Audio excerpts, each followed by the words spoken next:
అందరికీ నమస్కారం. నా పేరు శ్రీనివాస్. మీరు చూస్తున్నారు Srinu social connect YouTube channel. Friends, Karur stampede జరిగి ఇప్పటికి 1 మంత్ అయితే అయింది. ఒక్క నెల అయితే అయింది.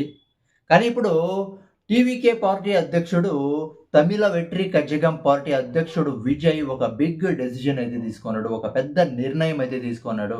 ఏంటి బ్రో ఆ పెద్ద నిర్ణయం అంటే అక్టోబర్ 27 రేపు పొద్దున్నే సోమవారం పొద్దున్నే ఈ బాధిత కుటుంబాలు ఉన్నాయి కదా! ఎవరెవరు ఫ్యామిలీలో ఎవరెవరు చనిపోయినారో ఆ కరూరు స్టాంపేడ్‌లో వాళ్ళ బాధిత కుటుంబాల్ని ఓదారుస్తాడంట. రేపు పొద్దున్నే మామల్లాపూర్ ఒక ఈవెంట్ అయితే పెట్టుకున్నారు. ఒక రిసార్ట్ అయితే బుక్ చేసినారు. ఒక హోటల్ అయితే బుక్ చేసినారు. ఆ హోటల్‌లో 50 రూమ్స్ అయితే బుక్ చేసినారంట. ఆ హోటల్‌లో పెద్ద ఈవెంట్ పెట్టి ఈ బాధితులున్నారు కదా! ఈ బాధితుల్ని ఓదారుస్తాడని ఒక బిగ్ న్యూస్ అయితే వచ్చింది రేపు పొద్దున్నే. అంటే అప్పుడు ఒక్క సెప్టెంబర్ 27 అయితే జరిగిండేది. 41 మంది అయితే ప్రాణాలు కోల్పోయినారు. స్వంత పార్టీలో స్వంత పార్టీలో అంటే సొంత పా పార్టీ కార్యకర్తలు కొంత జనం చనిపోయినా కూడా విజయ్ ఇప్పటికి వాళ్ళతో డైరెక్ట్‌గా మీట్ అయ్యి వాళ్ళని పరామర్శించినలా, ఇప్పటికి వాళ్ళతో మాట్లాడినలా, వాళ్ళని ఓదార్చినలా ఇప్పటి వరకు డైరెక్ట్‌గా. కానీ నెక్స్ట్ డేనే వచ్చి నిర్మలా సీతారామన్ వచ్చినారు. తర్వాత డీఎంకే వచ్చినాడు. స్టాలిన్ వచ్చినారు. పెద్ద పెద్ద నాయకులంతా వచ్చి నెక్స్ట్ డేనే వాళ్ళ ఫ్యామిలీస్‌కి పోయి వాళ్ళ బాధలో ఉంటే వాళ్ళని ఓదార్చినారు. కానీ విజయ్ ఆ పని చేయలేదు.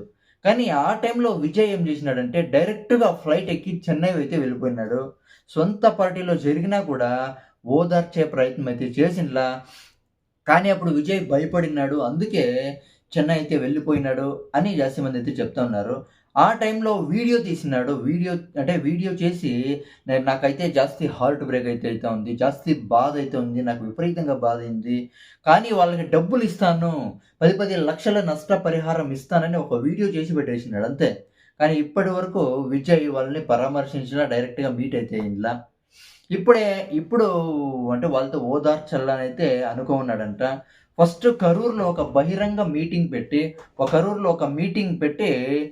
వాళ్ళతో ఓదార్చాలనైతే ఫస్ట్ అయితే అనుకునింది. కానీ మళ్ళా ఏమన్నా అంటే విజయ్ వస్తా ఉన్నాడంటే మళ్ళా జనం జాస్తి మందొచ్చేస్తారు. మళ్ళీ ఏమన్నా ప్రాబ్లమ్ జరుగుతుందని ఒక మామల్లాపూర్‌లో ఒక రిసార్ట్ అయితే బుక్ చేసినారు. 50 రూమ్స్ అయితే బుక్ చేసినారు. అక్కడ ఈవెంట్ అయితే జరుగుతుంది. ఆ ఈవెంట్‌లో వాళ్ళనైతే మాట్లాడతాడంట. వాళ్ళనైతే ఓదార్స్తాడని అప్డేట్ అయితే వస్తా ఉంది. అంటే హోటల్ అయితే సెక్యూరిటీస్ అంతా ఉంటారు. ఎంతమంది రావాలో అంతమంది మాత్రమే వస్తారు. అవునా కదా! మళ్ళా బహిరంగ ప్రదేశాల్లో మీటింగ్ పెడితే, మళ్ళా కరూర్‌లో ఏమన్నా మీటింగ్ పెడితే మళ్ళీ జనమొచ్చేసి మళ్ళా పెద్ద ప్రాబ్లమ్ కావచ్చు. అవునా కదా!